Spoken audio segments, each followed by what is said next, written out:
Also, in what ways, if any, did the Declaration of Independence alter history at the time it was written? And in what respects, if any, has the Declaration of Independence continued to alter history over time? You may begin when ready.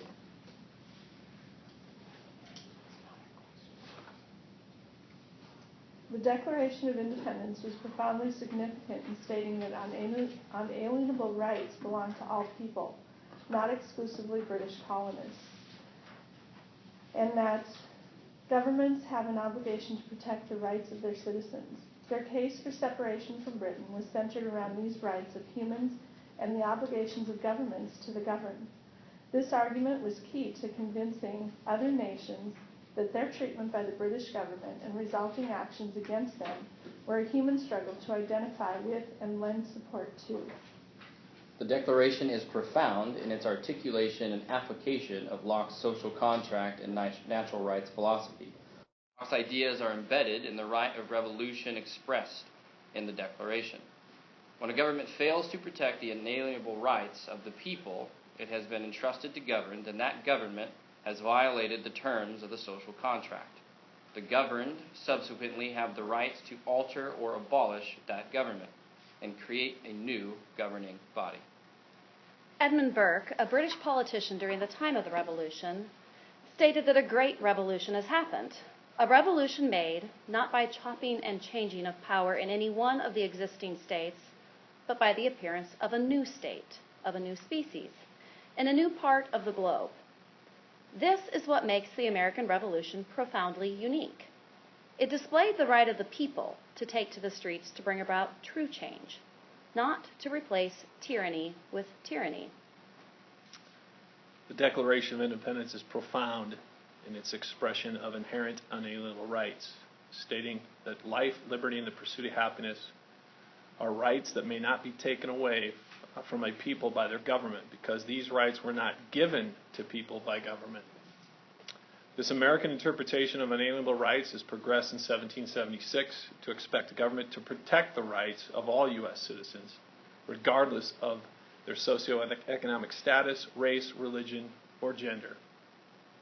The Declaration is profound in its statement that the king is a tyrant and unfit to be the ruler of a free people. They knew this document would be considered treasonous and that they could face the punishment of torture and death. They masterfully listed ways King George III and Parliament had violated the rights they were supposed to protect, and they made sure to point out that they had petitioned the British government for remedies numerous times. Declaring independence was not their first response to the abuses, and they wanted the world to know why they should be their own sovereign nation. Similar justifications for sovereignty would be seen in later declarations of independence by other nations. The ideals of the Declaration hold true for us today and are ingrained in our psyche of what this nation is and should be. The peaceful transition of power created by the Constitution has allowed the people to effect change in our government without violence for over 200 years. Our government is obliged by the social contract to protect the unalienable rights of all. Our nation's commitment to this ideal is admittedly a work in progress. We have both supported and refused support to revolutions worldwide since our own American Revolution. Our motivations for action and inaction since the late 1800s have not always neatly aligned with the right of revolution espoused in our 1776 document. We believe that all diplomatic tools should be employed before overthrowing government by force, and that the legacy of the Declaration is that sovereignty lies with the people. Notes aside, please. Continue with some follow-up questions. I will. Why did the members of the Continental Congress feel that it was necessary to have a Declaration of Independence in the first place? They felt it was necessary to declare to the world the reasons for their separation, that this was not a treasonous act, which other governments could not support. They knew they were going to need some financial support from other nations, and not being treasonous was key to getting that. They also needed to convince people that, or world leaders, that this wasn't a bunch of whiny American colonists that didn't feel like they were getting what they deserved. This was about human rights, and they needed to connect people on a human level, not as British colonists. Thank you. Okay.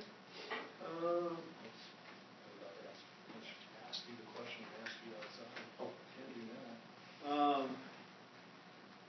Okay. The question asked about the Magna Carta. So we talked about what was profound about the Declaration. What was so profound about the Magna Carta?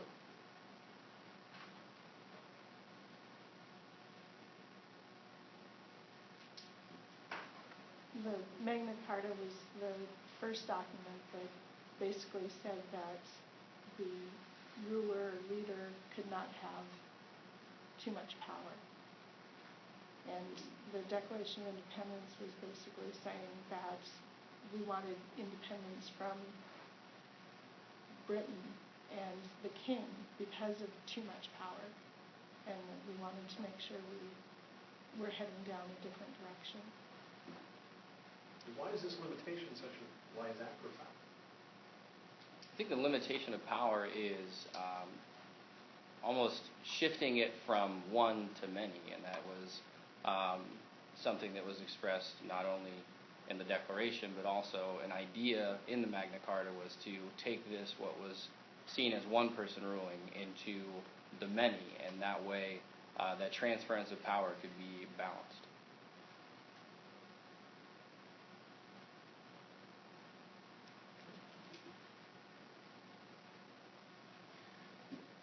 Kind of a two-part here.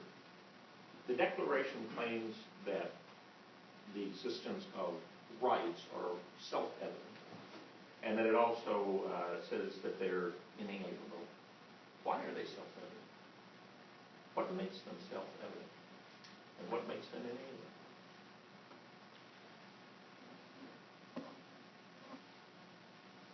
I believe what makes them self-evident is the fact that, as Locke expressed in his treatise, that they are God-given, that they are given to us by a higher being, that the rights that we cannot be deprived of because of that they are from this Christian, Judeo-Christian value that we have these rights throughout time.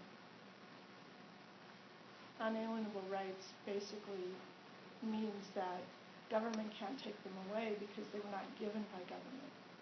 And therefore, they didn't have to worry about the tyrannical aspect of government. But the government's job was to protect those rights.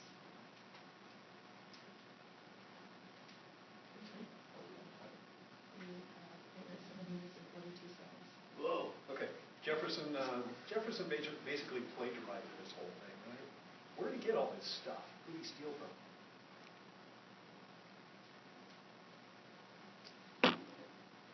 He had a number of influences.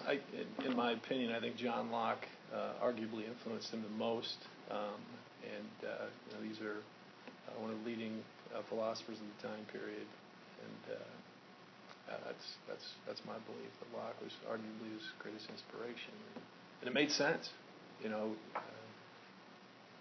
But he made no bones about it that he was taking from Locke. People were familiar with Locke at the time, and he wasn't going through this as though this was plagiarism. He was outspoken about it, and at that time, this was not seen as plagiarism, but a sincere, flattery. It's a form of flattery, really, to take the ideas from these political philosophers. Sure. Again, two parts, but I'll wait until after the first answer before the second answer. How did the Declaration define sovereignty? Sovereignty lies with the people. If the government is not protecting the rights of the people, their unalienable rights, then the people have the right to alter or to abolish a government and to institute a new one. It declares that all men are created equal. But not women. Right, not at that time, or a whole slew of other men who aren't white and property owners. But it absolutely puts sovereignty the right to rule with the people. And then our Constitution later on will draw from the Declaration and make sure that that carries out throughout our history or future at that time. Okay, then part two, how did that differ from what was the traditional British viewpoint at the time? Time. Oh, now in jeopardy. That was a really good question. Really good question. Sorry. To start with, but different from what we answered. You want to start with feedback? No, you go ahead. Okay. I'm a rubric guy, so I'm going to walk through the rubric. I thought in both the 4-minute and the 6-minute, there was good use of the vocabulary. It obviously understood inalienable or unalienable, depending on if you went to William and Mary or if you went to Harvard. In 1776, we were talking about that the other day. But you talk about petition, you talk about social contract, and it's a really solid application of social contract. Sovereignty, you can handle Alex's question on sovereignty really well. Constitutional application, I mean, the conceptual stuff was there. The right to revolution, I think, was a constitutional application. I think the last question that you didn't get to would have gotten into that British constitutional application that we talked about there before. I thought there was some strong reasoning. We talked about violation of social contract. We talked about what was profound about the documents. I think in the 6-minute, maybe it came up, the reasoning came out maybe even better, I thought. When we talked about why we have a declaration, because it's not just treason, it's not just about mine. From the one to the many transition, I think that was a solid piece of reasoning. The idea that the government cannot take away inalienable rights, I think we applied that really well. There was some good examples of evidence with Locke, Burke, talked about George III. Locke comes back in the 6-minute. We get the application of Magna Carta and Judeo-Christianity. I thought that was pretty solid. On responsiveness, in the 4-minute, I would have liked a more direct answer to the big book question. I think it was kind of there, but I would have wanted it to be directed to the point. Here's the differences, here's the similarities. So I think I would have wanted to do that a little bit more. And then participation, I think it was pretty balanced in the 6-minute. I liked. Okay, I know I told you the hand signals, and I liked, especially Renee, wanted to say I wanted something. to every time. You looked down the table and you saw, okay, here's some people who haven't talked yet. That was a really solid thing to do, to say, you go first, you haven't talked yet.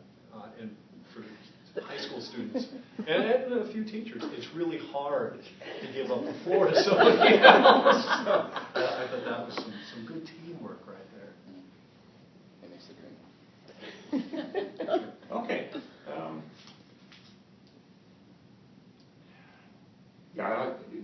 The rubric for judges at We the People competition is, of course, always start out with saying some nice things about the competitors so that they feel they can go home and feel good about the hard work that they lost. We don't have to feel good No, about but it. you're big boys and girls. Throw the punches. You're big Let 'em boys go. and girls now. So here would be my one point for you to think about. And this is what judges start with at We the People competition. The question really asked you to address 4 specific items. They asked you to say, how were the Magna Carta and the Declaration of Independence similar?